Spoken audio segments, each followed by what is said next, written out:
صوبہ خیبر پختونخوا کے ضلع نوشیرہ کے علاقہ ازاخیل میں قائم اقوام متحدہ کے ادارہ برائے مہاجرین کے سینٹر کے باہر بڑی تعداد میں موجود یہ افغان مہاجرین اپنے وطن واپس جانے سے قبل کلیئرنس سرٹیفکیٹ حاصل کرنے کے انتظار میں ہیں۔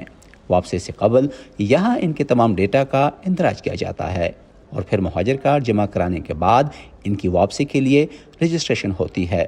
52 سالہ محمد طیب انہی میں سے ایک ہیں۔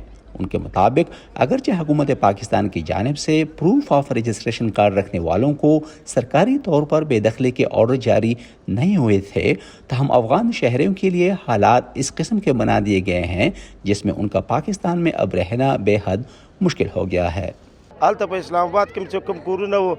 اسلام آباد میں جہاں ہم رہائش پذیر تھے وہ گھر انتظامیہ نے مسمار کر دیے ہیں، جس کے بعد ہم کھلے آسمان تلے رہے اور رہنے کو کوئی چھت میسر نہیں تھی۔ مہاجر کارڈ جمع کرانے کے بعد افغان شہری اپنے وطن واپس جاتے ہیں، جہاں UNHCR کی جانب سے مہیا کردہ کلیئرنس سرٹیفکیٹ دکھانے کے بعد انہیں فی کس تقریباً $350 ملتے ہیں۔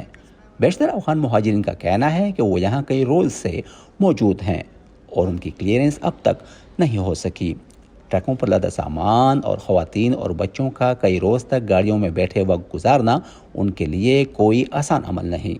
صبح سے میں خود لائن میں کھڑا ہوں تو کوئی ایسے نمبر نہیں آ رہے، کوئی ایسے آواز نہیں آ رہی کہ بھائی فلانا مثال آپ کے نمبر ہے اندر آ جائے۔ تو جو لوگ مثال تو ریان پہ ایسے لوگ 11 دن سے 10 دن سے رہ رہے ہیں، لیکن ہمیں احساس ہے ہمارے سب افغان بھائی ہے، یہاں پہ چھوٹے چھوٹے بچے بڑے مریض ہیں، تو ان کے ساتھ کوئی قانونی کارروائی آسانی میں ہو جائے، کیونکہ یہاں پہ اگر 2-3 کمپیوٹر لگ جائیں تو آسانی سے یہ سارے لوگ پاس ہو سکتے ہیں۔ پاکستانی حکومت کے مطابق ان کا بنیادی ہدف ملک میں غیر قانونی طور پر مقیم 17 لاکھ غیر قانونی شہریوں سے نمٹنا ہے، لیکن اس عمل میں ہزاروں کی تعداد میں رجسٹرڈ افغان شہری بھی اپنے وطن واپس جانے کو ترجیح دے رہے ہیں۔ 50 سالہ صمد خان اپنے والد کے ہمراہ سن 1981 میں پاکستان آئے۔ وہ یہاں UNHCR کے سینٹر کے سامنے اپنے 8 بچوں کے ہمراہ 9 دنوں سے کلیئرنس سرٹیفکیٹ کے لیے انتظار کر رہے ہیں۔ ان کے مطابق پاکستان کی جانب سے متعارف کردہ اس نئے پالیسی کے بعد انہیں شدید مالی نقصان اٹھانا پڑا ہے۔ سرمایہ میں تقریباً 8 لاکھ روپے وہ گٹل ہے۔ میں نے کل تقریباً 80 لاکھ روپے کمائے، جبکہ اب صرف 30 لاکھ روپے بچے ہیں۔ 5 دنوں میں 50 لاکھ کا نقصان اٹھایا ہے۔ سب کچھ نیلام کر دیا ہے۔ جلد بازی میں 1000 روپے کی چیز 100 روپے میں بیچنی پڑی۔ لوگوں نے بازار کی مانند ہمارے گھروں کو گھیرے میں لے لیا تھا۔ ایسا لگتا تھا جیسے کوئی منڈی لگی ہوئی ہے۔ 1.5 لاکھ کی موٹر سائیکل کا 30,000 روپے میں مطالبہ کیا جاتا تھا۔ 3 لاکھ کی گائے 50,000 میں یہ کہتے ہوئے مانگتے تھے کہ آپ تو ویسے بھی جا رہے ہیں۔ UNHCR کا کہنا ہے کہ مہاجرین کے رش کی وجہ سے کلیئرنس کا عمل سست روی کا شکار ضرور ہوا ہے، لیکن اس عمل میں بہتری کے لیے انتظامات کیے جا رہے ہیں۔ دوسری جانب اقوام متحدہ کے ادارے کا یہ بھی کہنا ہے کہ وہ حکومت پاکستان کے ساتھ رجسٹرڈ مہاجرین کے تحفظ سے متعلق بھی بات چیت کر رہے ہیں۔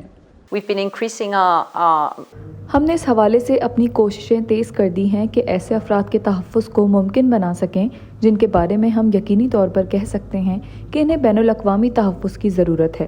ان میں سے کچھ ایسے افراد بھی شامل ہیں جو حکومت پاکستان کی جانب سے باقاعدہ طور پر رجسٹرڈ ہیں، جو پروف آف رجسٹریشن کارڈ یا افغان سٹیزن شپ کارڈ رکھتے ہیں، لیکن ان میں سے کچھ ایسے افراد بھی شامل ہیں جنہیں اگر زبردستی واپس بھیج دیا گیا تو ان کی زندگی خطرے میں ہوگی۔